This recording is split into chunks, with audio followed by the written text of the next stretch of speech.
nani ma-MK kodwa seniyaphapha. Bayabuza abantu, wenzeni uZuma? Senilokhu nibalwisa-ke nilokhu nibalwisa. Simple question. Wenzeni uZuma? Senilokhu nenze ngathi uZuma-ke yena akanamaphutha. Alikho isoka elingenasici la emhlabeni. Naye unamaphutha wakhe. Ngizowabala nje wonke amaphutha wakhe manje. Wenzeni uZuma? Asikho isidingo sokulwa nomuntu lapha. Faka umphendula uthi wenzeni. Angithi abantu bayazi ukuthi uZuma ebene-right yonke ukulungisa i-country ngoba intela yabantu ikhokhwa njalo nsuku zonke. Abantu bayifaka intela. So ngaleyo mali yentela akekho kungazi ukuthi upresident osuke ehlezi esihlalweni phezulu holy country fayithathe leyo mali enze idingo zabantu. Bayabuza abantu, wenzeni uZuma? So uZuma amaphutha akhe ngizokubalela. Ngizoqala nje yabona iphutha likaZuma lokuqala.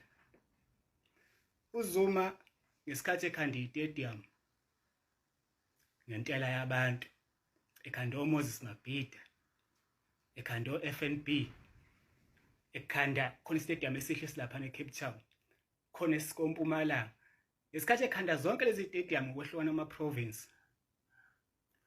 kwakufanele ebuye ezotshela abantu ukuthi senginikhandele nazi i-stadium ngemali yenu. Wenza njani uZuma? Wakhetha ungabatsheli abantu. uZuma mawuya lapha eThekwini, bayazi abantu abahamba eTheku. Masulapha ngase-Gateway, kunohlobo lwama-bridge ayizingxakanxaka lapha.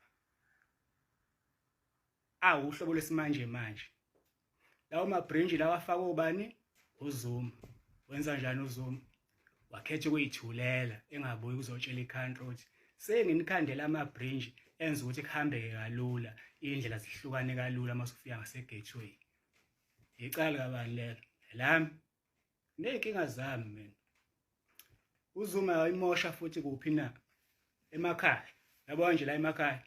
Mina bengazi ukuthi imixhaso yinto efakwe emalokishini. Kodwa ngesikhathi sikaZuma, uZuma wasifakela imixhaso la emakhaya. Sinemixhaso manje la emakhaya.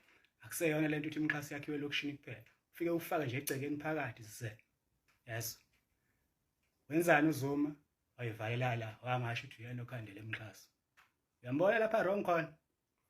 Ngutshela ukuthi mina kumanje kade ngiyokha amanzi empompini. Labo ompompi labo bafaka uZuma. Wenza kanjani uZuma? Wakhetha ukuvala la. Ubani ozotshela abantu ukuthi uyena wenza lento? Yayibona inkinga kaZuma la ikhona. Ngutshela ukuthi mina kumanje le phone yami igcwele i-battery kuyona. Njoba ngenza le video. Ngicharge ngegesi, angihambanga ngiyocharge edrobheni. Ngicharge ngogesi wala ekhaya. Wafaka ubani? uZuma. Wenza njani uZuma? Wayithulela. Senze njani-ke thina? Singabuzi ukuthi uZuma wenzeni? Asazi into seyithathephi. Siyitshathi beyifikela nje. Ngutshela ukuthi la endaweni yangakithi kunama-toilet afakwayo, yes. Angahambi nemixhaso. Ubani? uZuma. Wake washo uZuma ukuthi uyena wayithulela. Kukhona amanye ama-toilet ahambisana nemixhaso. Afaka ubani? uZuma. Wenzani uZuma? Wayithulela. Ngiyabona inkinga kaZuma.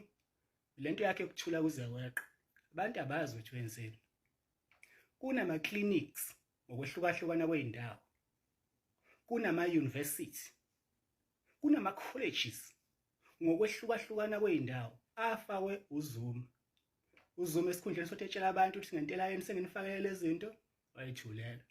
Kumanje abazi abantu balokhu bey'buzile, wenzeni uZuma? Yazi, tsheleke mina. Yabona, asikho isidingo sokulwa nomuntu. Umuntu kumele umtshele ukuthi hawu uZuma wenze u-1 no-2. Kodwa inkinga yakhe waba nephutha ekutheni engabatsheli abantu. Abantu badidekile manje. Bazi ukuthi uZuma wenzeni. uZuma zonke lezi zinto ezinhle bezenzela abantu bevele yithulele. Inkinga kabani le? Inkinga yami? Nginey'nkinga zami mina.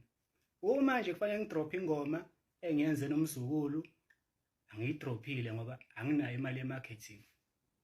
Yayibona inkinga ezingidlalela.